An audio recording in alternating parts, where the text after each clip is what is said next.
Là, on va commencer la section sur les suites géométriques. On va commencer tout de suite par la définition. On dit une suite géométrique est une suite comme 3, 6, 12, 24. Regardons cette régularité. On voit que ce n'est pas additionné par la même valeur, mais pour passer du terme 3 à 6, ensuite 6 à 12, ensuite 12 à 24, on voit que la règle qui se passe ici, c'est qu'on multiplie toujours par 2. Hein? Donc, ce serait une suite comme où le rapport entre les termes consécutifs est constant. Pour se rendre du premier au deuxième terme, on multiplie par 2. Pour se rendre du deuxième au troisième terme, on multiplie par 2 et ainsi de suite. On dit on trouve chaque terme de la suite en multipliant les termes précédents par une quantité fixe, R, appelée le rapport géométrique. Si je fais le lien avec la suite arithmétique, hein, on parlait de la valeur de D, le rapport arithmétique, la raison arithmétique, hein, ou la différence. Ici, on va utiliser la lettre R. Si on regarde juste le premier exemple avec quelques suites, qu'est-ce qui se passe d'un terme à l'autre? Si on regarde la première de 120 à moins 60, de moins 60 à 30, on dirait, on divise par moins 2. Mais la suite géométrique, il n'y a pas de division. C'est toujours des multiplications. Donc, au lieu de dire je divise par moins 2, on peut dire je multiplie par moins 1/2. Donc, dans l'exemple 1, le R serait égal à moins 1/2. Dans l'exemple 2, mon T1 est 37, mon T2 est 129,5. Ça dit que c'est géométrique, mais en regardant d'un terme à l'autre, on ne peut pas facilement dire qu'est-ce qu'on multiplie par. Mais, qu'est-ce que je peux faire? Parce que je sais que d'un terme à l'autre, c'est toujours multiplié. Si on travaille à l'envers, si j'irais sur la calculatrice puis je pitonne 129,5 divisé par 37, qui me donne 3,5. Donc, le R serait 3,5. Juste pour un petit à côté, là, je vais l'écrire ici. Le R, une manière de le trouver, je peux faire T2 divisé par T1. Je reviens à la suite arithmétique. Hein? Pour trouver le D, à un moment donné, on avait besoin de trouver le D, on faisait T2 moins T1. Ici, parce que c'est multiplié d'un terme à l'autre, je peux faire T2 divisé par T1. Ou j'aurais pu dire T3 divisé par T2 et ainsi de suite. Tant et aussi longtemps que ce sont deux termes consécutifs. Puis ensuite, 80 sur 120, ça veut dire que mon R va être une fraction, mais je ne veux jamais laisser une fraction qui n'est pas simplifiée. 80 sur 120, tu peux le faire à la calculatrice si tu as la touche de fraction pour simplifier. Tu pèserais 80, je vais le faire là, pour vous autres. 80, la touche de fraction, 120. Je pèse le égal, puis on voit que ça se simplifie à 2/3. Ça peut te venir en aide si tu as cette touche-là, 2/3. Là, on voit ici, là, j'ai juste une petite régularité. Si on regarde la lettre A, on connaît déjà le A.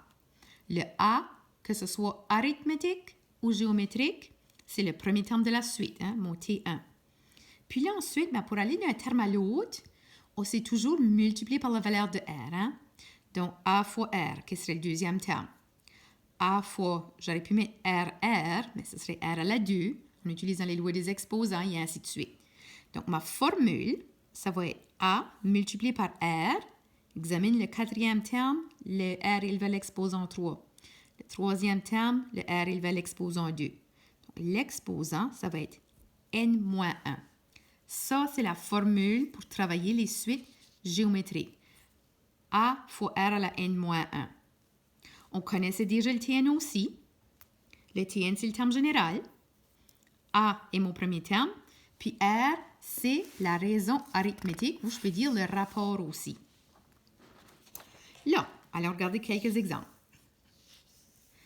Le prochain exemple, l'exemple 2, on te demande de trouver le Tn pour les suites géométriques suivantes. Donc, regardons qu'est-ce que je connais.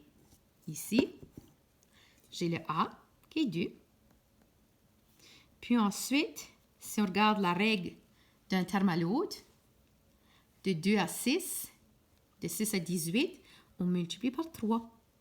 Puis si je veux le Tn, je veux le terme général. Je remplace dans ma formule. J'ai 2 fois 3 à la n-1. Examinez ceci comme il faut. Est-ce que je peux multiplier le 2 par le 3 et écrire 6 à la n-1? Non. Hein? Si tu es habitué avec moi, tu sais, hein, les lois des exposants, hein, si c'est la loi, je peux seulement multiplier lorsque j'ai les mêmes bases. Donc 2 et 3, ça ne se multiplie pas ensemble parce que le 3 est élevé à l'exposant. N'importe quel nombre qui est élevé à l'exposant doit respecter les lois des exposants. Comme ça, l'exemple A est fini. Je ne peux pas aller plus simple que ça. Allons à l'exemple B. Ici, le A est 4. Le R, 4 fois quoi qui donne 8. 8 fois quoi qui donne 16. Hein, c'est fois 2. Puis n'importe quand tu as de la misère à le trouver, tu peux juste aller diviser. Hein, celui-ci, on sait 4 multiplié par quoi qui donne 8. Mais je pourrais dire 8 divisé par 4. Ou 16 divisé par 8 si tu n'es pas certain. Là, je vais aller trouver le Tn encore. Le A qui est 4 fois 2 à la n-1. Là, celui-ci, par exemple, il n'est pas fini. Je sais que je ne peux pas multiplier 4 fois 2. Ça ne se fait pas à cause des lois des exposants, puis on sait qu'on a besoin de la même base. Mais je vais revenir un petit peu sur le travail qu'on a fait sur les équations exponentielles. Parfois, on n'a pas la même base, mais on peut changer certains termes pour que ça devienne sur la même base. Ici, le 4, je vais enlever ça de là. Puis je sais que 4, c'est équivalent à 2 à l'exposant 2. Je vais l'écrire comme ça. Okay. Là, examinez. J'ai une multiplication. J'ai 2 termes. Mon premier terme, c'est 2 à la 2. Le deuxième, c'est 2 à la n-1.